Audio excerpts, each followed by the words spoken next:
Shalom Jemaat MCC BSD yang terkasih. Pembacaan Alkitab kita hari ini diambil dari Matius 4 ayatnya yang pertama sampai dengan yang ke-11. Dalam perikopnya tertulis pencobaan di padang gurun. Matius 4 ayat 1 mengatakan, maka Yesus dibawa oleh Roh ke padang gurun untuk dicobai iblis.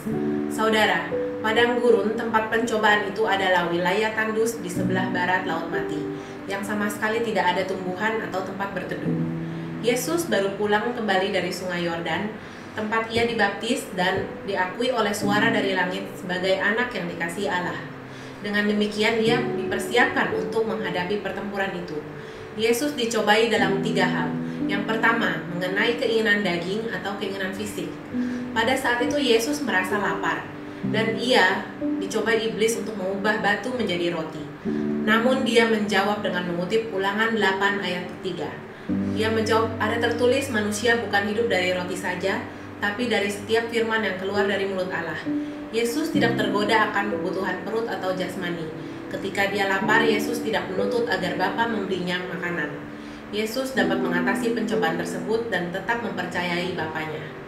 Pencobaan kedua, mengenai pencapaian rohani. Iblis mencobai Yesus untuk menjadi pembunuh bagi dirinya sendiri, dengan menyuruh dia mencobai perlindungan Bapanya.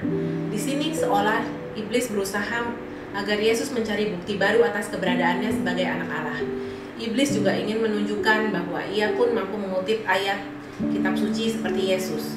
Iblis mengutip Mazmur 91. Iblis menghasut bahwa Allah akan memerintahkan malaikat-malaikatnya untuk melindungi Yesus, bahwa memang benar Allah telah menjanjikan perlindungan malaikat, tetapi itu untuk mendorong kita mempercayainya dan bukan untuk mencobai Allah. Yesus tidak tergoda untuk mencobai Bapa. Yesus dapat mengatasi pencobaan karena keyakinannya pada Bapa tidak tergoyahkan. Pencobaan yang ketiga, mengenai kenikmatan hidup atau ambisi duniawi.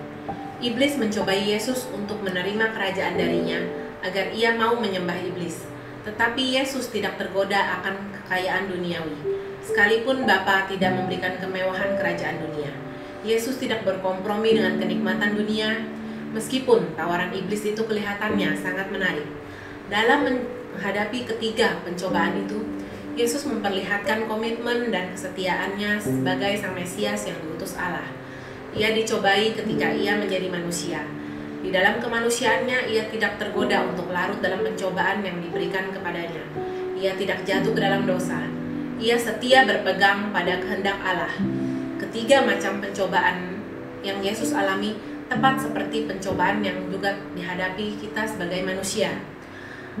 Dari Yesus kita dapat belajar melewati setiap pencobaan itu dengan setia berpegang kepada firman Tuhan. Semoga renungan hari ini dapat memberkati kita semua. God bless you all.